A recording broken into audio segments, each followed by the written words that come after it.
নামাজ পড়ে না যে তার জানাজা করা যাবে না। জানাজাটা দূরের কথা, যে নামাজ পড়ে না, মাঝে মাঝে জুমা পড়ে, মাঝে মাঝে ওয়াক্ত পড়ে, এরাও কাফের। এরাও কি কাফের?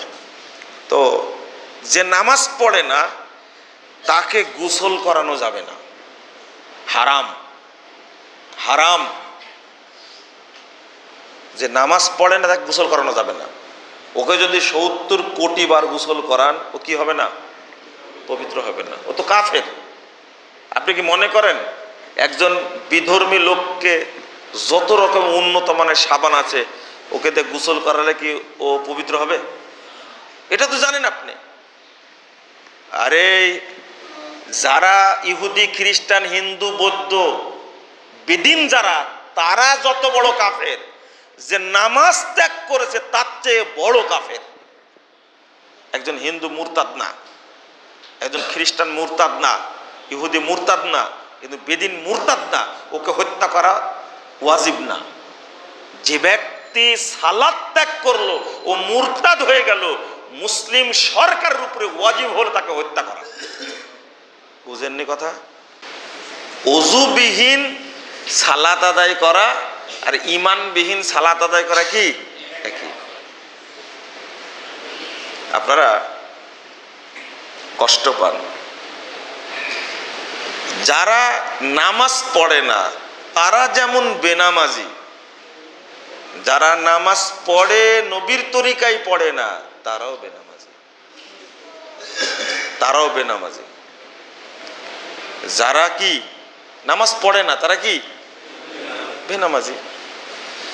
নবীর তরিকায় পড়ে না, নামাজ পড়ে, তারাও কি বেনামাজি। এই নামাজের কোনো দাম আল্লাহর কাছে নাই। সালাতের গুরুত্ব, এই বিষয়টা নিয়েই আজকের আলোচনা। আমরা প্রথমত এই তালিমুল কোরআনের উদ্যোগে যারা আয়োজনটা করে থাকেন তাদেরকে অভিনন্দন জানাই। আল্লাহ যেন তাদেরকে জাযায়ে খায়ের দান করেন। আমিন। সালাতের আলোচনা আমরা বেশি করি, কিন্তু রাসূল সাল্লাল্লাহু আলাইহি সাল্লামের তরিকায় সালাত আদায় করার কারণে সারা দেশে মুসল্লি ভাইদের উপরে নির্যাতন করে। খুব কষ্টের সাথে এক ভাই বলছেন, গতকাল কি পরশুদিন আপনি তো বই লেখে ছেড়ে দিয়েছেন আর বক্তব্য দিয়ে দেন, আমরা রাসূল সাল্লাল্লাহু আলাইহি সাল্লামের তরিকায় সালাত পড়তে গিয়ে আমরা যে কত নির্যাতনের শিকার হচ্ছি। মসজিদে যেতে যাই না, নির্যাতন করে, মারে, ইট মারে। তা আমাদের জন্য দোয়া করেন। আমরা তো সেখানে যেতে পারবো না। কোথায় বরগুনা, কোথায় ব্রাহ্মণবাড়িয়া, মসজিদও বন্ধ করে দিচ্ছে। এই মুহূর্তে আবার আপনারা সালাতের গুরুত্ব শীর্ষক আলোচনা দিয়েছেন। জানি না এই আলোচনার পরে আরো কি হবে, আল্লাহই ভালো জানে। আল্লাহ যেন এদেরকে হেদায়েত দান করেন। আর হেদায়েতের যোগ্য যদি না হয়, আল্লাহ যেন তাদেরকে নিষ্ক্রিয় করে দেন। আমরা তো জানি না, যারা রাসূলের তরিকার সালাতকে পছন্দ করে না,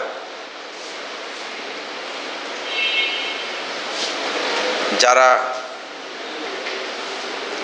জোরে সশব্দে আমিন বলা পছন্দ করে না, রফল আযান করা পছন্দ করে না, বুকে হাত বাঁধা পছন্দ করে না, যারা মদিনার ইসলাম পছন্দ করে না, আল্লাহ তাদেরকে হেদায়েত দান করুন। আমিন। সালাতটা এত গুরুত্বপূর্ণ, মুসলিম জীবনের প্রথম গুরুত্বপূর্ণ বিষয় হলো কি না। আপনি বলবেন মানহাজ, কি বলবেন? গুরুত্বপূর্ণ আবশ্যক হলো মানহাজ, তারপরে আকীদা, তাওহীদ, ঈমান, বুঝতে পারছেন মনে হয়। এরপরে ইবাদত হিসাবে ফাউন্ডেশন হলো সালাত। আপনার মানহাজ নাই, আকীদা নাই, সালাত কাবা ঘরে গিয়ে আদায় করলেও লাভ হবে না। আজকে মানহাজ নিয়ে আলোচনা করব না। সালাতটা কেন গুরুত্বপূর্ণ? কারণ অন্য যত ইবাদত আছে এই সালাতের উপরে নির্ভরশীল। সালাত কবুল হলে অন্যগুলো কবুল হবে, আর সালাত কবুল না হলে কোনোটাই কবুল হবে না। এই জন্য রাসূলুল্লাহ সাল্লাল্লাহু আলাইহি ওয়াসাল্লাম বলছেন, হাদিসটা তাবরানী আওসাতের মধ্যে এসেছে, একটু 1859 নম্বর হাদিস। আর ইমাম সদরুদ্দিন আত-তিউরিয়াত হাদিসের গ্রন্থ, তিনি একটা হাদিস নিয়ে আসছেন সহিহ সনদে। রাসূল সাল্লাল্লাহু আলাইহি ওয়াসাল্লাম বলছেন, এটা 410 নম্বর হাদিস, আউয়ালু মা ইউসআলুল আবদ ওয়া ইউহাসাবু বিহি। কিয়ামতের মাঠে বান্দাকে জিজ্ঞেস করা হবে এবং হিসাব নেওয়া হবে তার সালাতের। প্রথম,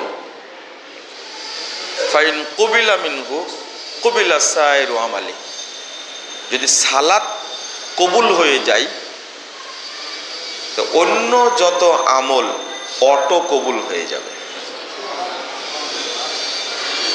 এই হাদিসটা মুসল্লির জন্য না বেনামাজির জন্য?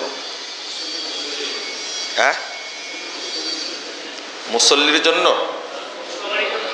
সবারই জন্য না। যে মুসল্লি তার জন্য এই হাদিস। যে সালাত পড়েইনি তার কবুল হওয়ার কোনো সম্ভাবনা আছে?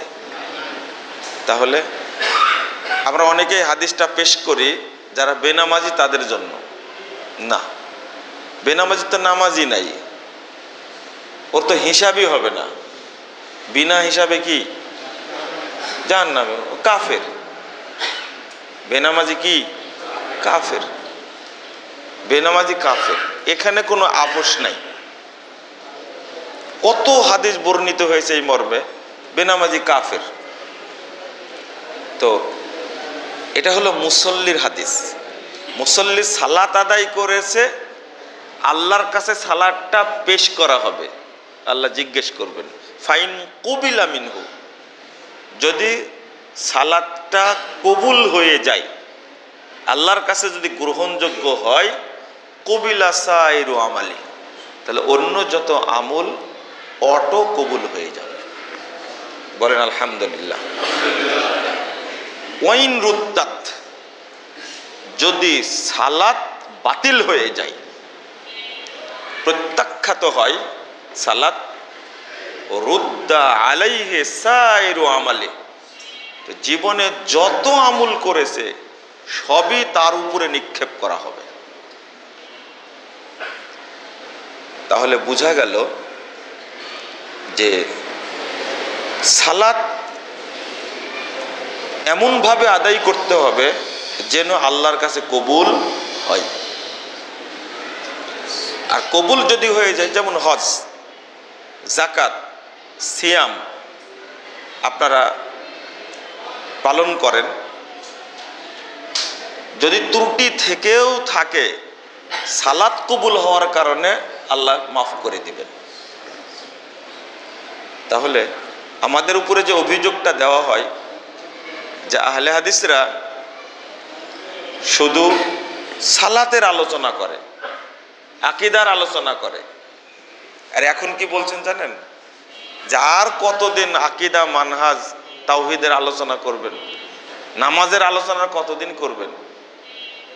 কেন? এমপি মন্ত্রী কখন হবেন, দেশ কখন চালাবেন, বুঝছেন না? এটাও একটা অভিযোগ আমাদের বিরুদ্ধে। তা আমরা বলি যে আপনারা দেশ চালায় কি করলেন এতদিন? বুঝেননি কি করেছেন দেশ চালায়? আপনারা এমপি হয়ে, মন্ত্রী হয়ে, প্রধানমন্ত্রী হয়ে কি করলেন? একটা দল দীর্ঘ 18 বছর দেশের খেদমত টেদমত করে পালায় বাঁচে না। কি লাভটা হলো? কি করেছেন? এমপি মন্ত্রী হয়ে করলেনটা কি? চুরি টুরি করা ছাড়া কিছু নাই তো। আর এক দলকে বললাম যে আপনারা কি করলেন? দীর্ঘদিনের দল, একটা বৃদ্ধা মহিলা 86-87 বছর বয়স, চিকিৎসার জন্য দেশের বাহিরে যাবে, সেটাই পারলেন না আপনারা আন্দোলন করে। তাহলে আপনারা কি করলেন? আর এক দল কতদিনের আন্দোলন সংগ্রাম করছে, কিন্তু এত বড় বড় কেন্দ্রীয় নেতাদেরকে ফাঁসিতে ঝুলায় মারলো, কিছুই করতে পারলেন না। তাহলে ফলাফলটা কি হয়েছে বুঝেননি কথা? তারা তো অনেক কিছুই করেছে, ফলাফল হলো এই। আমার উত্তর হলো আকীদা, মানহাজ, তাওহীদ, সালাতের ওয়াজ 9000 বছর পর্যন্ত করতে থাকে, দেখা যাক আল্লাহ কি করে। কারণ নূহ আলাইহিস সালাম যদি 950 বছর করে, তাহলে আমাদের তো 950 বছর করলে হবে না। কয় বছর লাগবে? 9000 বছর। তিনি তো নবী ছিলেন, আমরা নবী। বুঝেননি মনে হয় কথা? বুঝবেন, সবই বুঝেন কিন্তু বলেন না। আর আমি বলার কারণে আমি সমালোচিত হই বেশি। করেন, সমস্যা নাই। অথচ এই হাদিস কি প্রমাণ করে? কারো যদি সালাতটা কবুল হয়, আল্লাহ রাব্বুল আলামিন অন্য যত আমল অটো কবুল করবেন। 2, ওয়া আকিমিস সালাহ ইন্নাস সালাতা তানহা আনিল ফাহশাই ওয়াল মুনকার। সূরা আনকাবুত 45 নম্বর আয়াত। আল্লাহ কি বলছেন? সালাত আদায় করো, নিশ্চয় সালাত যাবতীয় ফাহেশা, অন্যায়, নোংরা কাজ থেকে বিরত রাখে, বাধা দেয়। আমার সালাত তোমাকে বাধা দেয় না। আমি নামাজ পড়ি, জেনা করি, নামাজ পড়ি, মদ খাই, নামাজ পড়ি, দুর্নীতি করি, নামাজ পড়ি, আত্মসাৎ করি, নামাজ পড়ি, গাঁজা খাই, সুদ খাই, ঘুষ খাই, নামাজ পড়ার সাথে সাথে। তাহলে সালাত কি বাধা দিচ্ছে আমাকে? সালাত কি বাধা দিচ্ছে? না, এটা ভণ্ডামি একটা। রাসূল সাল্লাল্লাহু আলাইহি সাল্লাম বলছেন, 287 নম্বর হাদিস, তাবরানী আওসাতের মধ্যে এসেছে, রুব্বা মুসাল্লিন লা খায়রা ফিহ। দেখেন, বহু মুসল্লি সালাত আদায় করে, এর মধ্যে কোনো কল্যাণ নেই। মুসল্লি অনেক আছে কিন্তু লাভ নেই। আর একটা হাদিস আসছে, রুব্বা মুসাল্লিন লা খলাকা লাহু ইনদাল্লাহি আযজা ওয়া জাল। বহু মুসল্লি সালাত আদায় করে, কিন্তু আল্লাহর কাছে তার কোনো অংশ নাই, কোনো নেকি নাই। বুঝেননি মনে হয় কথাগুলো? আমরা কি ওই মুসল্লি কিনা, এটাই দেখার বিষয়। রাসূল সাল্লাল্লাহু আলাইহি ওয়াসাল্লাম যেটা বলেছেন, এটা কি আপনি উপেক্ষা করতে পারবেন? রুব্বা মুসাল্লিন লা খলাকা লাহু ইনদাল্লাহি আযজা ওয়া জাল। বহু মুসল্লি সালাত আদায় করে, কিন্তু তার নেকি আল্লাহর কাছে নাই, জিরো। আল্লাহর কাছে কি? জিরো। তাহলে মুসল্লির কথা বলছেন এটা, যে কিয়ামতের মাঠে যদি সালাত বাতিলই হয়ে যায়, লাভটা কি? রাসূল সাল্লাল্লাহু আলাইহি সাল্লাম বলছেন, আর একটা হাদিস মাওকুফ সূত্রে এসেছে, 30992 নম্বর হাদিস, মুসান্নাদ ইবনে আবি শাইবার মধ্যে এসেছে, ইয়াতি আলান নাস জামান, মানুষের সামনে একটা যুগ আসবে, একটা সময় আসবে, ইয়াসতামিউন ওয়া ইউসাল্লুনা ফিল মাসাজিদ। মানুষ দলে দলে মসজিদে যাবে, সালাত আদায় করবে, মসজিদ ভর্তি থাকবে, সব মসজিদ মুসল্লি দ্বারা ভর্তি থাকবে। ওয়ালাইসা ফীহি মুমিন, কিন্তু কোন মসজিদে একজন ইমানদার পাওয়া যাবে না।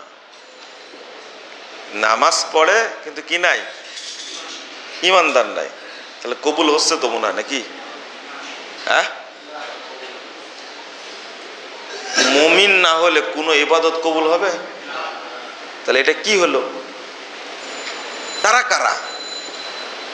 এরা হলো মুনাফিক, হলো মুশরিক। সালাত আদায় করে কিন্তু কি নাই? ঈমান নাই। সালাত পড়ে কিন্তু ওযু নাই, কবুল হবে? কেন? তাহাজ্জুদ কবুল হবে না? ওযু ছাড়া যদি কেউ তাহাজ্জুদ পড়ে কবুল হবে না? ইমাম সাহেব এটা ফতোয়া দিয়ে দেন না, কষ্ট করে পড়ে তাহাজ্জুদ হবে? যদি কেউ 80 বছর পড়ে ওযু ছাড়াই নামাজ যদি পড়ে এক ওয়াক্ত হবে না? আপনারা এত কঠোর কেন? সামনে শীতকাল, হ্যাঁ, কথা কি বুঝে আসছে আপনাদের? ওযুবিহীন সালাত আদায় করা আর ঈমানবিহীন সালাত আদায় করা কি একই? আপনারা কষ্ট পান। যারা নামাজ পড়ে না তারা যেমন বেনামাজি, যারা নামাজ পড়ে নবীর তরিকায় পড়ে না তারাও বেনামাজি, তারাও বেনামাজি। যারা কি নামাজ পড়ে না তারা কি বেনামাজি, নবীর তরিকায় পড়ে না নামাজ পড়ে তারাও কি বেনামাজি। এই নামাজের কোনো দাম আল্লাহর কাছে নাই। এইটা এই দলিল লাইসা ফীহি মুমিন।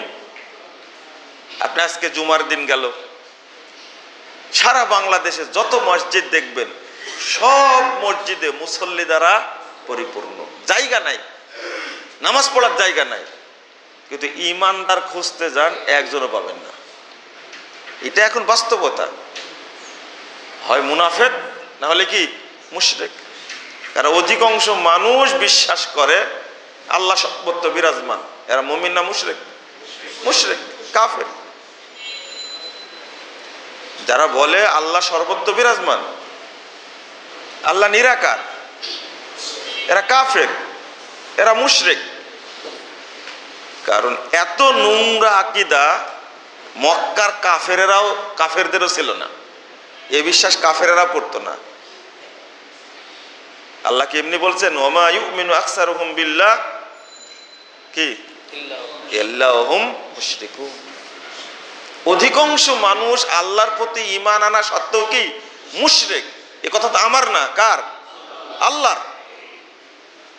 তো এই বুঝটা যদি থাকতো সালাতটা যে আদায় করছি এইটা কবুল হবে কিনা, তাহলে মানুষ সোজা হয়ে যেত।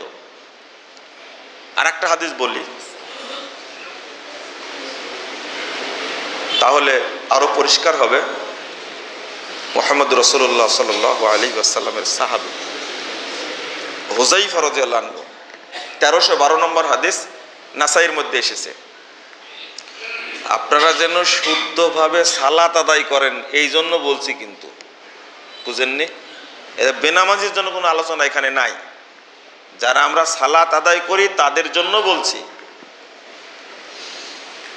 একজন ব্যক্তিকে সালাত আদায় করতে দেখে হুযায়ফা রাদিয়াল্লাহু আনহু বলছেন কাম তুসাল্লি হাযিহিস সালাহ, এই তুমি এইভাবে সালাত আদায় করো কতদিন যাবত?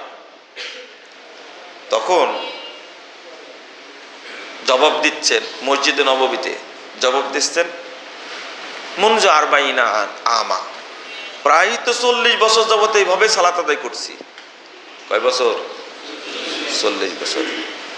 তখন হুযায়ফা রাদিয়াল্লাহু আনহু বলছেন মা সাল্লাইতা মুনযু 40 সানা, তুমি 40 বছর যাবত নামাজই পড়নি। তো হুযায়ফা রাদিয়াল্লাহু আনহুর কথা সঠিক হবে না আপনারটা সঠিক হবে? আর যদি মনে করেন আমারটাই সঠিক, পরীক্ষা আমি দিব, খাতা আমি দেখব, নাম্বার আমি দিব, তাহলে আপনার সাথে আমার কোনো বিরোধ নাই। হুযায়ফা রাদিয়াল্লাহু আনহু বলছেন মা সাল্লাইতা মুনযু 40 সানা, তুমি 40 বছর যাবত সালাতই পড়োনি। এরপরে কি বলছেন? লাউ মিত মিত্তা ওয়া আনতা তুসাল্লি হাযিহিস সালাহ, 40 বছর না, শোনো, তুমি যদি মরেও যাও এইভাবে সালাত আদায় করতে করতে, এই সালাত পড়তে পড়তে যদি মারাও যাও, 40 বছর না, এইভাবে পড়তে পড়তে যদি মারা যাও, মৃত্যু পর্যন্ত সালাত আদায় করো, মিত্তা আলা গায়রি ফিতরাতি মুহাম্মাদিন সাল্লাল্লাহু আলাইহি সাল্লাম, তাহলে তুমি মারা যাবে বেদিন হয়ে। মুহাম্মদ সাল্লাল্লাহু আলাইহি সাল্লাম যে দিন নিয়ে এসেছেন, এই দিনের উপরে তোমার মৃত্যু হবে না, বেদিন হয়ে মারা যাবে। আমি বেদিন বলিনি, আমি বেনামাজি বলেছি। আমি অত কড়া কথা বলিনি, বুঝতে পারেননি মনে হয়। আমি বলেছি যারা নামাজ পড়ে নবীর তরিকায় পড়ে না, তারাও বেনামাজি। আর হুযায়ফা রাদিয়াল্লাহু আনহু কি বলছেন, কি বললেন? বেদিন বলেছেন। তাও কি 40 বছর পড়েছে, বলে দিলেন তুমি নামাজই পড়োনি, সালাত পড়োনি কোনোদিন। তারপরে কি বলছেন? এইভাবে পড়তে পড়তে 40 বছর না, যদি মারাও যাও তুমি, নবীর দিনের উপরে মরবা না, দিনের বাহিরে মরে যাবে। তাহলে সালাতের ব্যাপারে এত আলোচনা সত্ত্বেও আমরা সচেতন না কেন?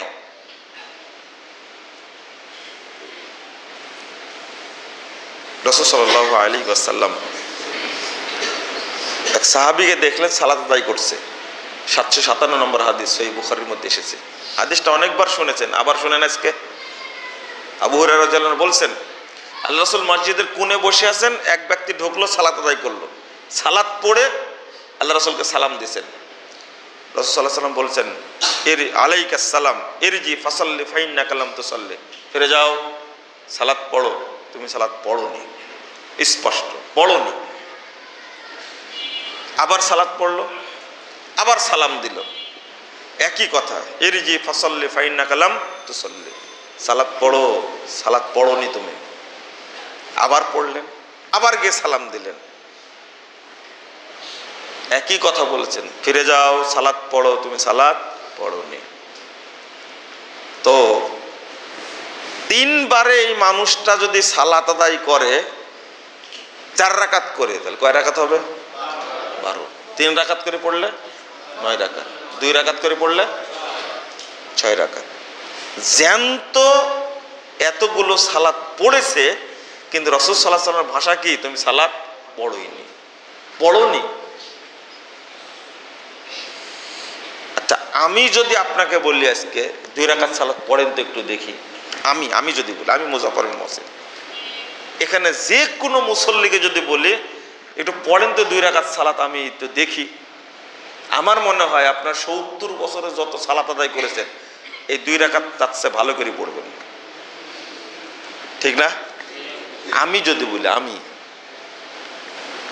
সাহাবিও না, নবীও না, তাবিও না, আমি মুজাফফর বিন মুহসিন যদি বলি 2 রাকাত সালাত পড়ি, দেখান, আমি দেখি কিভাবে সালাত পড়ে। আপনার হায়াতে যত সালাত পড়েছেন, এই 2 রাকাত তার চেয়ে ভালো হবে আজকে।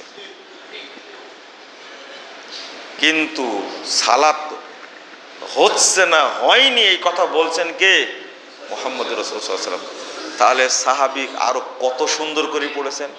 তার পরের অংশটা কি জানেন? ওয়াল্লাযী বা'সাকা বিল হক,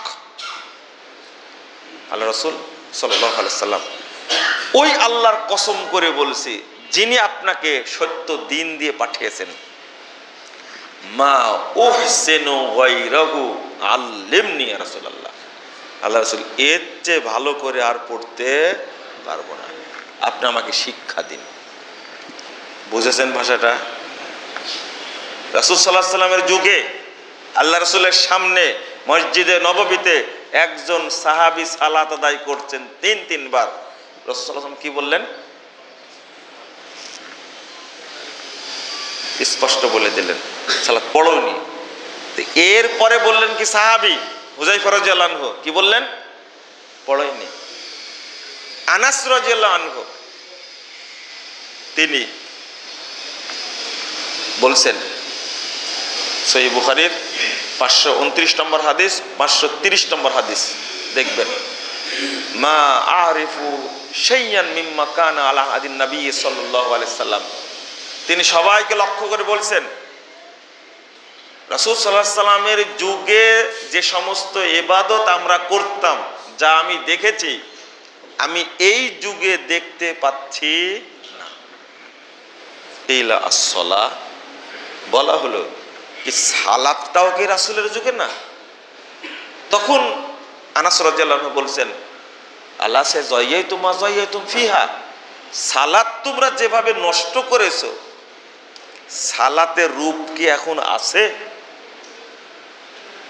আনাস রাদিয়াল্লাহু আনহু আপনার ভাই না, বাপও না, মুহাম্মদ সাল্লাল্লাহু আলাইহি ওয়াসাল্লামের 10 বছরের খাদেম। কয় বছরের? তার কথা সঠিক হবে না তো আপনারটা সঠিক হবে?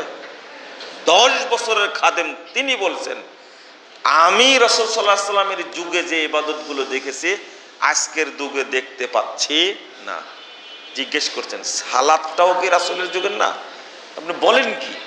এত বড় একজন ফকিহ সাহাবী, এত বড় একজন জ্ঞানী সাহাবী, তিনি বলছেন সালাত তো তোমরা নষ্ট করে ফেলেছো। আদাউস সালাত, আল্লাহ বলছেন যারা সালাত নষ্ট করে। আর একটা হাদিসে ইবনু শিহাব জুহরি বলেন আনাস রাদিয়াল্লাহু আনহুর ছাত্র, তিনি বলছেন দাখালতু আলা আনাস ইবনে মালিক বিদিমাশক, আমি দিমাশকের মসজিদে আনাস রাদিয়াল্লাহু আনহুর সাথে সাক্ষাৎ করলাম। মসজিদের কোণে বসে আছেন, ওয়া ইয়াবকি, তিনি কাঁদছেন। আমি জিজ্ঞেস করলাম মা ইয়াবকি, আপনাকে কিসে কাঁদাচ্ছে, কেন কাঁদছেন? ফুপায় ফুপায় কাঁদছেন। তখন তিনি বলছেন লা আরিফু শাইয়ান মিম্মা আদরাকতু ইল্লা সালাহ। কাদার কারণ হলো তোমাদের ইবাদতগুলো দেখে আমার কাছে মনে হচ্ছে যে সালাত ছাড়া তোমাদের কোনো ইবাদত রাসূলের যুগের বাকি নেই। রাসূলের যুগের কিছু নেই, সালাত আছে। ওয়াহাদিহি সালাহ কদ যুইয়াত, কিন্তু এই সালাতটাও কি হয়ে গেছে? নষ্ট করা হয়েছে। তোমরা যেভাবে পড়ছো এটা রাসূল সাল্লাল্লাহু আলাইহি ওয়াসাল্লামের যুগের সালাত না। বুঝছেন ভাষাটা কি? মুআব ইবনে কুররা রাদিয়াল্লাহু আনহু, তিনি একজন বিখ্যাত তাবেঈ, তিনি বলছেন আদরাকতু ৭০ রাজুলান মিন আসহাবিন নবী সাল্লাল্লাহু আলাইহি ওয়াসাল্লাম। কত বড় তাবেঈ বলেন তো, যে আমি ৭০ জন সাহাবীকে পেয়েছি। আল্লাহু আকবার, ৭০ জন সাহাবীকে পেয়েছি, সাক্ষাৎ করেছি। লাউ খরাজু ফীকুমুল ইয়াউম মা আরাফু মিম্মা আনতুম আলাই, যদি ৭০ জন সাহাবী এখন তারা বের হন, তোমাদের কাছে আসেন, আগমন করেন, তো তারা তোমরা যা করছো মিম্মা আনতুম আলাই, তোমরা যার উপরে আছো, যেগুলো আমল করছো, তারা কিছুই চিনতে পারবে না ইল্লাল আযান, তবে আযান যে দিচ্ছ এটা তারা বুঝতে পারবে, বাকি কিছুই নাই। একজন এত বড় তাবেঈর কথা বলছি। হাসান বসরি রাদিয়াল্লাহু আনহু তিনি বলছেন, বিখ্যাত তাবেঈ, একই কথা, মা আরিফু শাইয়ান মিম্মা কানা আলা হাদিন নবী সাল্লাল্লাহু আলাইহি সাল্লাম ইল্লাল কিবলা। আমি কাঁদছি এই জন্যই, আক্ষেপ করে কাঁদছি, মানুষ কি করে? রাসূল সাল্লাল্লাহু আলাইহি সাল্লামের যুগে, সাহাবীদের যুগে যা চালু ছিল কোনো আমলই দেখতে পাচ্ছি না, শুধু কিবলার দিকে সালাত আদায় করছে এটাই আছে, বাকি কোনো চিহ্নই নেই। 10 লক্ষ হাদিসের হাফেজ ইমাম আহমদ বিন হাম্বল রাহিমাহুল্লাহ, তিনি বলছেন লাউ সাল্লাইতা ফি মিয়াতি মসজিদিন মা রাআইতা আহলা মসজিদিন ওয়াহিদিন ইউকিমুনাস সালাহ আলা মা জাআনিন নবী সাল্লাল্লাহু আলাইহি ওয়াসাল্লাম ওয়া আসহাবি। শোনো, তুমি যদি এই যুগের 100টা মসজিদে সালাত আদায় করো, কয়টা? 100টা মসজিদে সালাত আদায় করো, মা রাআইতা আহলা মসজিদিন ওয়াহিদিন, কোনো একটা মসজিদেও পাবে না রাসূল সাল্লাল্লাহু আলাইহি ওয়াসাল্লাম এবং সাহাবীরা যেভাবে সালাত আদায় করেছে এই তরিকা তোমরা কোনো মসজিদে পাবে না। বুঝেন না মনে হয়, তাই না? 241 হিজরিতে মারা গেছেন, 241 হিজরিতে মারা গেছেন। ইমাম আহমদ বিন হাম্বল রাহিমাহুল্লাহ, তার আগের কথা। তারপরে বলছেন ফাত্তাকুল্লাহ, তোমরা আল্লাহকে ভয় করো, ওয়ানজুরু ফি সলাতিকুম ওয়া সলাতে মাইয়াসাল্লি মাকুম। হায় হায়, তোমরা আল্লাহকে ভয় করো, নিজের সালাতের ব্যাপারে যত্নশীল হও, এবং তোমাদের সাথে যারা সালাত আদায় করে তাদেরকেও সতর্ক করো। এই কথাগুলো রাসূল সাল্লাল্লাহু আলাইহি সাল্লাম, সাহাবায়ে কেরাম, তাবেঈন এজাম, তাবি পর্যন্ত, এমনকি আহমদ বিন হাম্বল বিখ্যাত ইমাম পর্যন্ত কথাগুলো বললাম, তারা যে কথাগুলো বলে গেছেন, ওই যুগেই যদি সালাত না থাকে রাসূলের সালাত, আজকের যুগে যে সালাতটা পড়ছেন এটা কি রাসূলের সালাত? আপনার কাছে মনে হয়? রাসূল সাল্লাল্লাহু আলাইহি সাল্লাম বলে গেছেন 631 নম্বর হাদিস সহিহ বুখারী, সল্লু কামা রাআইতুমুনি উসাল্লি, তোমরা ওইভাবেই সালাত আদায় করবে যেভাবে আমাকে সালাত আদায় করতে দেখছো। পৃথিবীর কোনো মানুষের পদ্ধতিতে সালাত চলবে না, কোনো নবীর পদ্ধতি না, একমাত্র মুহাম্মদ সাল্লাল্লাহু আলাইহি সাল্লাম ছাড়া, একমাত্র তার পদ্ধতিতে সালাত চলবে। তো এতদিনের আশঙ্কা, আজকে এই বইটা দেখছেন তো আপনারা অনেকেই, তাই না? এই বইটা যখন আপনাদের সামনে দিলাম আমরা, তখন যত ধরনের গালি আছে আপনারা জানা, সবই গালি দিয়েছেন। যারা গালি দেয় তারা মূর্খ মানুষ, যাচাই বাছাই করে না। কিন্তু এই গালিগুলো হলো সুন্নাতি গালি তাদের জন্য, যারা গালি দেওয়ার পরে পড়েছে, পড়ার পরে বুঝেছে আল্লাহ হেদায়েত দিয়েছে, আমার কাছে ক্ষমাও চেয়েছে। প্রতিদিনই একজন না দুইজন ক্ষমা চাই, আলহামদুলিল্লাহ। আমি বলি এই সমস্ত গালি দিলে পাপ হয় না, বরং নেকি হয়। বলছে নেকি হবে, কারণ আল্লাহ যে পাপগুলো করেছিলেন আপনি, আল্লাহ সেই পাপগুলো কি করে দিয়েছেন? নেকিতে পরিণত করে দিয়েছেন। এখন বুঝেননি মনে করা, উলাইকা ইউবাদদিলুল্লাহ সাইয়্যাতিহিম হাসানাত। আল্লাহ বলছেন যে যদি ভুল সংশোধন করে ফেলে, তাহলে আল্লাহ পূর্বের সমস্ত পাপকে নেকি দ্বারা কি করে দেন? পরিবর্তন করে দেন। গালিটা সুন্নাতি গালি হলো না? যদি পরিবর্তন হয়ে যায়, বলছে যে ভাষায় গালি দিয়েছি এটা আপনি কোনোদিন শুনেননি, অথচ নামাজি মানুষ। আপনাদের এত বলার কারণটা কি?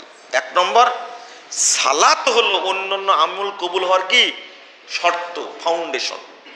দুই নম্বর, সালাতটা যদি কবুল না হয়, পড়ছেন আপনি, পরিশ্রম করছেন, কিন্তু কি কাজে লাগছে, লা খলাক আলা ইনদাল্লাহ, বললাম না? সালাত পড়ছেন কিন্তু এর নেকি প্রতিদান আল্লাহর কাছে কিছুই নাই, কি জিরো, জিরো। এবার বাংলাদেশের সালাতের কথা বলেন, ওযুতে ভুল, আজানে ভুল, আজানের দুয়াই ভুল, আজানের জবাবে ভুল, সালাতের মধ্যে কত ভুল। একটা বেদাত ঢুকলে, তোমার ঘড়ি কই, একটা কি ঢুকলে, একটা বেদাত ঢুকলে তাই আমল নষ্ট হয়ে যায়। আর একটা সালাতের মধ্যে কতগুলো বেদাত ঢুকছে, সালাত কবুল হওয়ার সম্ভাবনা আছে? সম্ভাবনা নাই। সালাত এমন একটা ইবাদত, যদি শুদ্ধভাবে পড়েন নেকি আছে, আর না পড়লে এই সালাতে আপনার উপরে নিক্ষেপ করা হবে, এই নিক্ষেপে আপনি জাহান্নামের তলদেশে যাবেন। আল্লাহ জাহান্নামটা বানায় রাখছে, আপনার টেনশন করার দরকার নাই যে জাহান্নাম কত বড়, কত গভীর। ওটা আল্লাহ রাসূল বলেই দিয়েছেন যে 70 বছর পূর্বে জাহান্নামের মুখে ছেড়ে দেওয়া হয়েছিল পাথরটা, পড়তে পড়তে পড়তে পড়তে আজকে 70 বছর পরে পাথরটা জাহান্নামের নিচে পড়লো। পাথর পড়েছে জাহান্নামের নিচে, আর শব্দ হয়েছে দুনিয়াতে। পাথরটা কত বড় ছিল, কত বছর লাগবে? একটা পাথর আসমান থেকে যদি ছাড়া হয়, তাহলে দুনিয়াতে আসতে 1 মিনিটে কত কিলোমিটার নিচে নামবে? 1 ঘন্টায় কত কিলোমিটার নিচে নামবে? 24 ঘন্টায় এই পাথরটা কত কিলোমিটার নিচে নামবে? 1 সপ্তাহে কত কিলোমিটার নিচে নামবে? 1 মাসে কত কিলোমিটার নিচে নামবে? 1 বছরে কত কিলোমিটার নিচে নামবে? সেখানে পাথরটা নেমেছে কত বছর যাবত? 70 বছর যাবত। জাহান্নাম কত গভীর, জাহান্নাম কত গভীর। আল্লাহ এই জন্য সংশোধন সাবধান করে দিয়েছেন, ফাওয়াইলুল লিল মুসাল্লিন আল্লাযীনা হুম আন সালাতিহিম সাহুন। মুসল্লিদের জন্য ওয়াইল। ওয়াইল কি? ওয়াইল কি বলেন তো দেখি? ওয়াইল জাহান্নাম। ওয়াইল জাহান্নাম, তাই না? সূরা মারিয়াম 59 নম্বর আয়াত আল্লাহ বলছেন, ফাখলাফা মিন বাদিহিম খালফুন আযাউস সালাহ। এরা হলো আগের অপদার্থ, পরে এরা এক অপদার্থ, মরিচিকা, আযাউস সালাহ, যারা সালাত কি করে? নষ্ট করে। ওয়াত্তাবাউশ শাহওয়াত, প্রবৃত্তির অনুসরণ করে। ফাসাউফা ইয়ালকাউনা গাইয়া, তারা অচিরে জাহান্নামের তলদেশে নিক্ষিপ্ত হবে। পেয়েছেন দলিল? এই গইয়া, ওয়াইল মানে গাইয়া। গইয়াটা হলো ইবনু মাসউদ রাদিয়াল্লাহু আনহু বলছেন, ওয়াদিন ফি জাহান্নাম, জাহান্নামের মধ্যে একটা উপত্যকা, একটা বিশেষ দ্বীপ, বাইদুল কর, যেটা সবচেয়ে গভীর, খবিসুত্তম, যে জাহান্নামের খাদ্যগুলো হবে পচা, দুর্গন্ধযুক্ত। ইমাম আমাশ রাহিমাহুল্লাহ তিনি বলছেন, ওয়াদিন ফি জাহান্নাম, ওয়াইলটা হলো জাহান্নামের একটা উপত্যকা, একটা বিশেষ দ্বীপ। মিন দামিন ওয়া কাইহিন, যে জাহান্নামটা তৈরি করা হয়েছে 2টা খাদ্য দ্বারা, পচা রক্ত আর পচা পুঁজ দিয়ে তৈরি করা হয়েছে। নাউজুবিল্লাহ। আর এই জায়গাতে এই মুনাফিক মুসল্লিকে রাখবে আল্লাহ। ফাওয়াইলুল লিল মুসাল্লিন, এই আয়াতের অনুবাদ করতেন সাহাবা কেরাম, বলতেন ফাওয়াইলুল লিল মুনাফিকিন, যারা মুনাফিক মুসল্লি তাদের জন্য ওয়াইল। নাউজুবিল্লাহ। তাহলে মুনাফিক মুসল্লি হয়, এটাকে আপনারা বুঝতে পারলেন? তা আপনি মুসল্লি, মুমিন মুসল্লি না মুনাফিক মুসল্লি, নিজেকে পার্থক্য করে নিতে হবে। ইমাম ইবনুল কাইয়্যিম রাহিমাহুল্লাহ তিনি মুনাফিক মুসল্লিদের 6টা বৈশিষ্ট্য বলেছেন। কয়টা? 6টা বৈশিষ্ট্য। এটা কোরআন হাদিসের মধ্যে আছে 6টা বৈশিষ্ট্য। এই 6টার কোনো একটা থাকলে সে মুনাফিক মুসল্লি। আপনি নিজে মনে করলেই হবে, ইমাম সাহেব না বললেই হবে, ইমাম সাহেব না বললেও হবে। আপনি শুধু মনে করবেন যে এই 6টা অভ্যাস, এই 6টা গুণ কোনো একটা আছে কিনা। তার মধ্যে একটা আত-তাখাল্লুফ আনিল জামাত, নামাজ পড়ে জামাতে পড়ে না। 2 তাখিরুস সালাত, সালাত পড়ে দেরিতে পড়ে। 3 মুরাতুন নাস, সালাত পড়ে মানুষকে দেখায় পড়ে। আল কাসালু ইলা কিয়ামিহা, আর 4 নম্বরটা হলো সালাত পড়তে যেতে অলসতা করে। আজান হলো, ইকামত হলো, ও কিছু মনেই করছে না, হলো মুনাফিক। কাসরাতু কিল্লাতু যিকরিহা, সালাত পড়ে আল্লাহকে সময় দেয় না। লা ইয়াযকুরুন আল্লাহ ইল্লা কলিলা, খুব তাড়াতাড়ি পড়ে দৌড়, কি যে বলল বুঝেই না। ওয়ানাকরিহা, আর একটা হলো রুকু এবং সেজদা মুরগের মতন, কাকের মতো মারে। কয়টা হলো তাহলে? 6টা। এই 6টার মধ্যে কোনো একটা থাকলে ও কি কি মুনাফিক মুসল্লি। আমি আলোচনা একটু গুটিয়ে নিয়ে আসলাম। তাহলে সালাতটা শুদ্ধভাবে আদায় করবেন, এটা কি প্রতিজ্ঞাবদ্ধ আপনারা? ইনশাল্লাহ। বেনামাজির কথা তো বলে দিছি, ওখানে কি আলোচনা করব, ও তো জানেই। বেনামাজি এত বদের বদ, ও বলে যে নামাজ না পড়লেও ইমান ঠিক আছে। না, শুধু হাসবেন না, ও নামাজ না পড়ে যেমন কাফের, এই নামাজকে ব্যঙ্গ করার কারণে, এই তুচ্ছ তাচ্ছিল্য করার কারণে কাফের। বুঝেননি মনে হয় কথাটা? সালাতকে ব্যঙ্গ করলো না, নামাজ না পড়লে আমার ইমান ঠিক আছে। আস্তাগফিরুল্লাহ, আস্তাগফিরুল্লাহ। হাদিসটা শুনে নেন। ইমাম হিবাতুল্লাহ আত-তাবারি রাহিমাহুল্লাহ তিনি হাদিসটা নিয়ে আসছেন। আপনারা তো হাদিসটা শুনেছেন, বাইনাল আবদে ওয়া বাইনাল কুফরি কি ওয়া শিরকে তারকুস সালাত। কিন্তু এই হাদিসটা হলো বাইনাল আবদে ওয়াল কুফরে ওয়াল ঈমান আস-সালাহ ফামান তারাকা ফাকাদ আশরাকা। এখানে উল্টা বলা হয়েছে। উল্টা মানে কি? জটিল কথা। ঈমানের পার্থক্য সালাত। যে সালাত পড়ে সে মুমিন, আর যে সালাত পড়ে না তার ঈমানই নাই। সালাত যে পড়ে না তার কি? সে বেঈমান, সে ঈমান নাই। আর ও ভাষাটা কি বলছে? নামাজ না পড়লেও ঈমান ঠিক আছে। বুঝেননি কথাটা? অথচ রাসূল সাল্লাল্লাহু আলাইহি ওয়াসাল্লাম বলছেন যার সালাত নাই তার কি নাই? ঈমান নাই, সে কাফের, সে কাফের। ফামান তারাকাহা ফাকাদ কাফারা ফামান তারাকাহা ফাকাদ আশরাকা। 1080 নম্বর হাদিস ইবনু মাজার মধ্যে এসেছে। রাসূল সাল্লাল্লাহু আলাইহি ওয়াসাল্লাম বলছেন যে ব্যক্তি সালাত ছেড়ে দিল সে মুশরিক। সে কি? মুশরিক। তাহলে সালাত যে পড়ে না সে কি? মুশরিক। সালাত যে পড়ে না সে কাফের। সালাত যে পড়ে না সে বেঈমান। এর পরেও আমরা বেনামাজি নিয়ে আলোচনা করি। এত আলোচনার দরকার ছিল না যদি আপনারা একটা কাজ করতেন। নামাজ পড়ে না যে তার জানাজা করা যাবে না। জানাজাটা দূরের কথা, যে নামাজ পড়ে না, মাঝে মাঝে জুমা পড়ে, মাঝে মাঝে ওয়াক্ত পড়ে, এরাও কাফের। এরাও কি? কাফের।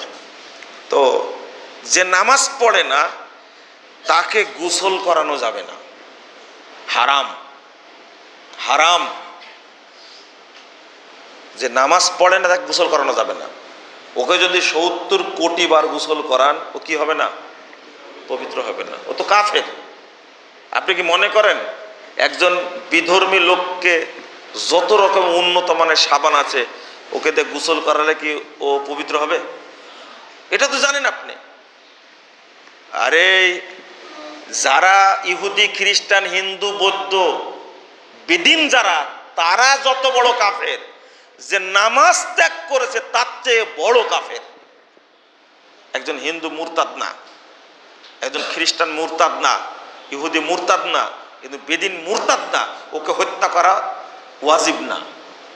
যে ব্যক্তি সালাত ত্যাগ করলো ও মুরতাদ হয়ে গেল, মুসলিম সরকারের উপরে ওয়াজিব হলো তাকে হত্যা করা।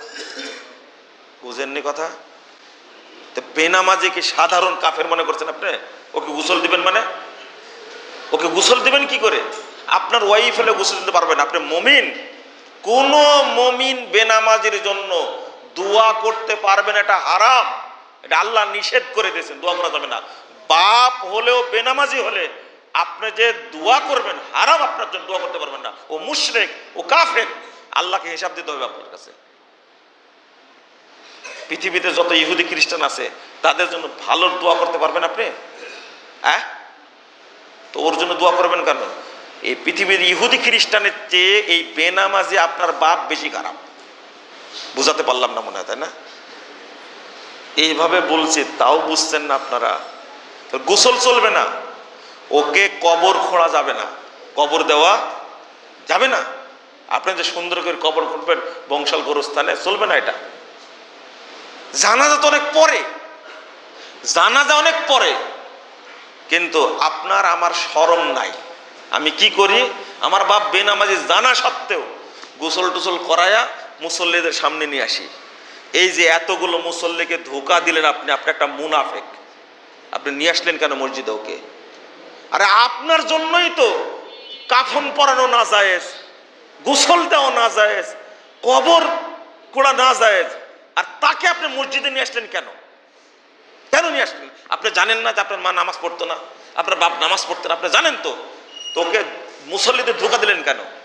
এই ধোকার বিচার আগে হবে আপনার, আপনি নিয়ে আসতে পারবেন না। আরে বুঝাতেই পারছি না আপনাদেরকে। আজকে কত 3টাতে মনে হয় আসর হয়েছে, তাই না? কয়টাতে সময় বলেন? সময় হ্যাঁ 3টায় আজান হয়েছে। আচ্ছা 3টায়, এটা ঠিক আছে। শোনেন শোনেন, আপনারা পড়েছেন 4টায়, 4:30টায়, ওটা বলছি না। সালাতের আল্লাহর টাইম হয়েছে কয়টায়? 3টায়। আপনার টাইম হয়েছে 4:30টায় মনে করেন। আমি আপনারটা জিজ্ঞেস করিনি। ইন্না সলাতা কানাত আলাল মুমিনিনা কিতাবাম মাওকুতা, আল ওয়াক্তুল মুহাদ্দাদ, নির্দিষ্ট ওয়াক্তে পড়তে হবে সালাত। 3টায় ওয়াক্ত হয়েছে। আমার কথাটা একটু শোনেন ভালো করে, এদিকে তাকান। 3টায় ওয়াক্ত হয়েছে, আপনি এখনো জহর পড়েননি, কিন্তু 3টা বেজে গেছে, মানে আসর হয়ে গেছে। কোনো কারণ ছিল না, ব্যবসা করছেন, গল্প করছেন, আড্ডা মারছেন, কোনো জটিল কোনো কারণ ছিল না, আপনি জহরটা পড়েননি, এখন 3টা বেজে গেছে। কয়টা? এখন আপনি কি করবেন? এখন আপনি কি করবেন বলেন? উত্তর দেন, যেটা জানেন সেটা উত্তর দেন। আসর পড়বেন, তারপরে জহরটা কাজা করবেন। আগে জহর, তারপরে আসর। সবাই একমত বলেন? এই যে বলেন আগে আসর। আচ্ছা, আগে জহর আগে আসর, হ্যাঁ? ও, আপনারা এখনো জহর কিংবা আসরের মধ্যে আছেন না? হ্যাঁ, এতক্ষণ কি করছিলেন? আমি যে এতক্ষণ বলছি যে একজন লোক বলেন কি করা লাগবে, চুপটি করে বসে আছেন কেন? ভয় পাচ্ছিলেন তাই না? এখন কিসের জহর আর কিসের আসর? ওকে এখন তওবা করে মুসলমান হওয়া লাগবে। কি করা লাগবে? হাসি না, কি করতে হবে? 11টা 41 জহরের টাইম হয়েছে। কয়টা? 11টা। 3 ঘন্টা 20 মিনিট টাইম আল্লাহ আপনাকে দিয়েছেন, আপনি পড়েননি, আসর হয়ে গেছে, এখন আপনি কাফের। আপনি এখন কাফের, তওবা করতে হবে আগে, গোসল করলে ভালো, তওবা করার পরে আসর, আর জহর নাই, আর জহর নাই। কথা বোঝা গেছে? যান ফতোয়া বের করে নিয়ে আসেন, যেটা বললাম আরো কাউকে ডেকে নিয়ে এসে আলোচনা শুনেন, বলতে বলবেন যে এই মাসালাটা দেখে বলবেন, আপনি মাসালাটা দেখে বলবেন, চলবে না। একজন মুসল্লি আজীবন সালাত আদায় করে, ইচ্ছা করে যদি সে এক ওয়াক্ত সালাতের টাইম পার করে দেয়, তাহলে কি হয়ে যায়? কাফের হয়ে যায়। আর যে কোনোদিন নামাজই পড়েনি, তার জানাজা করবেন আপনি? আপনি কোথায় পেলেন? কবর দিবেন কি করে ওকে? ওকে যেখানে কবর দিবেন 2 দিন পর আপনি মারা যাবেন, ওর পাশে আপনার কবর হবে। এই কাফের পাশে আপনার কবর হবে কেন? কবর কোথায় দিতে হবে? এমন জায়গায় দূরে জঙ্গলে নিয়ে যা পুঁততে হবে। পুঁতা বুঝেন? কবর খোঁড়া লাগবে না ওর জন্য, গরু যেভাবে পুঁতে না, ওকে নিজে পুঁততে হবে এমন জায়গায়, যে জায়গাতে মানুষ যে যেন জিয়ারত করতে না পারে। বুঝেননি মনে হয় কথাটা? জিয়ারত করতে যেন না পারে, কবরটা লুকায়া জঙ্গলে ওকে পুঁতে আসতে হবে। আর ওকে আপনি কি করছেন? গোসল করায়া, আতর মাখায়া, কাফন পরায়া, আবার মসজিদে নিয়ে আসছেন ওকে।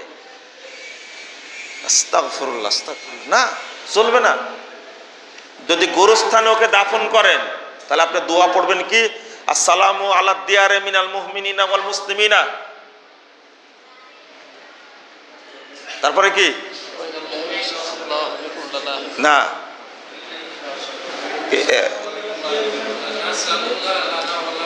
নাসালুল্লাহ লানা ওয়া লাকুমুল আফিয়া। মিনাল মুস্তাখিরিনা ওয়াল মুস্তাকদিমিন, এই ভাষাটা মনে পড়ছিল না। আমি যে দোয়া করলাম তার জন্য মুমিন মুসলিম এবং যারা পূর্বে পরে মারা গেছে তাদের জন্য, নাসআলুল্লাহ লানা ওয়া লাকুমুল আফিয়া, তোমাদের জন্য আমাদের জন্য কি চাচ্ছি? আফিয়াত চাচ্ছি। এই যে কথাটা বললেন, যদি কাফেরকে মুশরিককে মাটি দেন ওই জায়গাতে গোরস্থানে দেন, এই দোয়াটা করা কি জায়েজ হবে?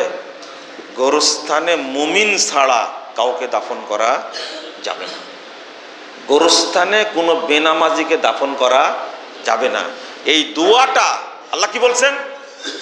রব্বানা গফির লানা ওয়া লিইখওয়ানিনাল্লাযীনা সাবাকুনা বিল ঈমান, আল্লাহ আমাদের মাফ করো আর আমাদের ওই সমস্ত ভাইদেরকে মাফ করো যারা ঈমান নিয়ে মারা গেছে। এরা কাফের হয়ে মারা গেছে না ঈমান নিয়ে মারা গেছে? কাফের হয়ে মারা গেছে। ওর জন্য কিসের দোয়া? হারাম দোয়া করা ওর জন্য। আল্লাহর নবী সাল্লাল্লাহু আলাইহি সাল্লাম বাপের জন্য দোয়া করতে পারেনি, মায়ের জন্য দোয়া করতে পারে? ফাইজলামে আপনি কি মনে করেন? এটা দোয়া করতে হবে মুমিনের জন্য, ও তো কাফের। আমি ওই এক ওয়াক্ত সালাতের উদাহরণটা দিলাম কি জন্য, বুঝতে পারলেন তো? নিয়মিত সালাত আদায় করে। আল্লাহ রাসূল সাল্লাল্লাহু আলাইহি সাল্লাম বলছেন 22,128 নম্বর হাদিস, লা তাতরুকান্না সলাতান মাকতুবাতান মুতাআম্মিদান ফাইন্নাহু মান তারাকা সলাতান মাকতুবাতান মুতাআম্মিদান ফাকাদ বারিয়াত মিনহু জিম্মাতুল্লাহ। আল্লাহ রাসূল কি বলছেন? কেউ যদি এক ওয়াক্ত সালাত ছেড়ে দেয়, মানে ওয়াক্ত পার করে দেয়, বুঝেননি ভাষাটা? না, বুঝবেন না। এক ওয়াক্ত সালাত যদি ছেড়ে দেয়, এক ওয়াক্ত সলাতান মাকতুবাতান, এক ওয়াক্ত ফরজ সালাত যদি ছেড়ে দেয়, টাইম পার হয়ে গেছে, ছেড়ে দিয়েছেন। আরে আপনি তো অ্যাক্সিডেন্ট করেননি, আপনি তো এইভাবে আক্রান্ত হননি যে আপনি আইসিইউতে ছিলেন, লাইফ সাপোর্টে ছিলেন, পড়তে পারেননি। আরে লাইফ সাপোর্টে থাকেন, আপনি আইসিইউতে থাকেন, বেহুশ হলে তো নামাজই না আপনার উপরে। বিপদগ্রস্ত সালাত পড়তে পারেন, এক ওয়াক্ত না 5 ওয়াক্তই পড়েন না, কোনো সমস্যা নাই। কারণ সমস্যা, কারণ আল্লাহ নবী সাল্লাল্লাহু আলাইহি সাল্লাম 4 ওয়াক্ত সালাত কাজা করে পড়েছেন, জহর আসর মাগরিব এশা পড়েছেন, এশার পরে আপনিও পড়েন, কোনো আপত্তি নাই। কিন্তু আপনি ইচ্ছা করে এই কাজ ওই কাজ এটা সেটা ইত্যাদি করছেন, কোনো জটিলতা নাই, আপনি সালাতটা পড়লেন না ওয়াক্তের মধ্যে, আপনার কি থাকলেন না? মুমিন থাকলেন না। এটা কোন দিন বুঝবেন আল্লাহ পাক ভালো জানেন। 577 নম্বর হাদিস, এই হাদিসটা একটু খেয়াল করেন তো। রাসূল সাল্লাল্লাহু আলাইহি ওয়াসাল্লাম বলছেন, একটু নজর দেন, একটু খেয়াল করেন হাদিসটা। আল্লাহ রাসূল বলছেন, মান আদরাকা রাকাতাম মিনাল আসরে ক্বাবলা গুরুবিশ শামস ফাকাদ আদরাকাল আসর। বোঝার জন্য বললাম না? যে ব্যক্তি সূর্য ডুবার আগে 1 রাকাত পড়তে পারবে আসরের সালাত, কয় রাকাত? 1 রাকাত পড়তে পারবে, 1 রাকাত, ফাকাদ আদরাকাল আসর, সে আসর পেয়ে গেল। আসর সালাত কয় রাকাত? সূর্য ডুবার আগে 1 রাকাত পড়বে, আর সূর্য ডুবার পরে 3 রাকাত পড়বে, তাও আসর পেয়ে গেল। আল্লাহ রাসূল বলছেন, সূর্য যেন ডুবে না যায়, সূর্য যেন ডুবে না যায়, সাবধান। 1 রাকাত হলে শুরু করো, 1 রাকাত হলে কি শুরু করো, 3 রাকাত সূর্য ডুবার পরে হোক, কিন্তু সূর্য ডুবার আগে শুরু করতে হবে, তার তো বাঁচলে। আর যদি সূর্য ডুবে যায়, বাঁচতে পারলে না, ওয়াক্তের বাইরে চলে গেছে। আর আমি নিয়াতি করেছি, আহারে জহরটা পড়া হলো না, ঠিক আছে জহর আর আসর একবারই পড়ে নিব নি। কি এই নিয়াত করেন আপনারা? অবশ্যই করেন, অবশ্যই করেন।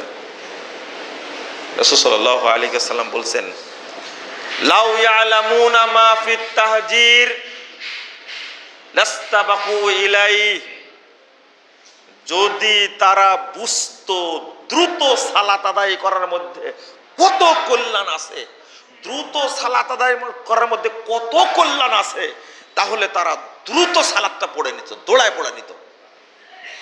সেই বুখারীর হাদিস, আপনি বুঝলেন না। আল্লাহ রাসূল বলছেন, আল্লাহ বলছেন ফাস্তাবিকুল খায়রাত, মানে ওয়াক্ত হয়ে গেছে, সালাত পড়ে নেওয়া ফরজ, দ্রুত দ্রুত পড়তে হবে। 3টায় ওয়াক্ত হয়েছে আসরের, আজান হবে 3টায়, ছোয়া 3টা থেকে 3টা 20-এর মধ্যে সালাত হয়ে যাবে। 15 থেকে 20 মিনিটের মধ্যে জামাত করতে হবে। কথা কি বুঝতে পারলেন? জহরের টাইম হয়েছে কয়টায়? 11:41-42। যদি জহরের টাইম 11:42 হয়, আজান হবে, 20 মিনিটের মাথায় সালাত হবে। হজ করে আসলেন, শুধু খেজুর আর জমজমের পানি নিয়ে আসলেন, কিছু নিয়ে আসেননি সেখান থেকে? ও হাজি সাহেবরা, জহর কখন পড়েন খেয়াল নাই আপনার? সৌদি আরবের সব মসজিদে সালাত টাইম ওয়াক্ত মোতাবেক আজান, আজানের 20 মিনিট 15 মিনিটের মধ্যে কি? আরে মসজিদে হারামের মতো জায়গায় যদি 10-15 মিনিটের মধ্যে জামাত হয়, আপনার মসজিদে করলে এতই সমস্যা? কত দূর দূর থেকে লাখ লাখ মুসল্লি মসজিদ জামাতে হাজির হয়, তাদের জন্য আধা ঘন্টা টাইমও দেওয়া হয় না। কারণ আপনার জন্য সালাতের টাইম অপেক্ষা করবে না, আপনাকেই অপেক্ষা করতে হবে সালাতের জন্য। আজান হওয়ার আগে মসজিদ ভর্তি হয়ে যাবে। ও আর আপনি আজান দেওয়ার পরে বাথরুমে যান, পেশাব করেন, উজু করেন, আস্তে আস্তে 2 রাকাত নাই। একেই মুনাফিক মুসল্লি বলা হয়েছে। একেই মুনাফিক মুসল্লি। বাথরুমে গেলে, উজু করলে, গোসল করলে আজানের আগে কমপ্লিট করতে হবে। আজান হলে মসজিদে এসে 2 রাকাত সালাত আদায় করে দোয়া করতে হবে। কারণ আজান এবং ইকামতের মধ্যে যে দোয়া করা হয়, আল্লাহ ফেরত দেন না। আপনি কখন দোয়া করবেন? এই টাইমটা কেন রেখে দিয়েছেন আল্লাহ? দুর্ভাগ্য আমাদের জন্য। টাইম পার হয়ে গেছে, এখন কি প্রশ্ন উত্তর না শেষ? ও প্রশ্ন উত্তর। আচ্ছা বন্ধুরা আমার, যেটা এতক্ষণ আপনাদেরকে বুঝাতে চাইলাম আমি, সালাতটা ঠিক মতো পড়বেন তো ইনশাল্লাহ? প্রশ্ন করেন যে সমস্ত মসজিদে সালাত দেরিতে হয় আমরা কি করব? আল্লাহ রাসূল উত্তর দিয়ে যাননি, ইন্নাকুম সাতুদরিকুনা আকওয়ামা, তোমরা খুব তাড়াতাড়ি অনেক দল পাবে, ইউসাল্লুনা সলাতা বিগাইরি ওয়াক্তিহা, তারা সালাত পড়বে দেরি করে, ফাসাল্লু ফি বুয়ুতিকুম ফিল ওয়াক্তিল্লাযী তারিফুন, তাহলে তোমরা বাড়িতে সালাত আদায় করো ওয়াক্ত মোতাবেক। সাহাবীরা বলছে আউসাল্লি মাহুম, এর পরে কি তাদের সাথে সালাত পড়বো? বলছেন ইনশিতা, না ইনশিতা, চাইলে তুমি পড়ো, আর যদি তোমার কাজ থাকে ফাযহাব বিহাজাতিক, তুমি তোমার কাজে চলে যাও। আর একামত যদি হয়ে যায় আর তুমি যদি মসজিদে থাকো, তখন তাদের সাথে পড়ো। এখন জামাতের নেকি পাবো কি পাবো না প্রশ্ন আছে না? সাহাবায়ে কেরাম ওই পরে যে জামাত হচ্ছে এটাকে জামাতই বলতেন না, ওটা জামাতই না ওইটা। কারণ প্রথম যেটা পড়বেন ওটা ফরজ, জামাতে যেটা পড়বে ওটা কি? নফল। ইবনে মাসউদ রাদিয়াল্লাহু আনহু বলছেন, সনদ সহিহ, আরে জামাত কোথায়? ইবনে মাসউদ রাদিয়াল্লাহু আনহু বলছেন, যারা দেরিতে জামাত করে ওটা জামাত না। আল জামাতু মা ওয়াফাকাল হক ওয়া ইন কুনতা ওয়াহদাক, তুমি যে একা পড়ছো এটাই হকের সাথে মিল আছে, এটাই জামাত, ওটা জামাত না। এবার জান, তাহলে একা পড়লেও জামাতের নেকি পাওয়া যাবে। বোঝা গেছে কথাটা? আল্লাহ যেন আমাদের বোঝার তৌফিক দান করে। অনেক হাদিস আছে জামাতের ব্যাপার, অনেক হাদিস আছে, আপনারা আরেকদিন আলোচনা করলে ভালো হয়। জামাতের গুরুত্ব, তাই না?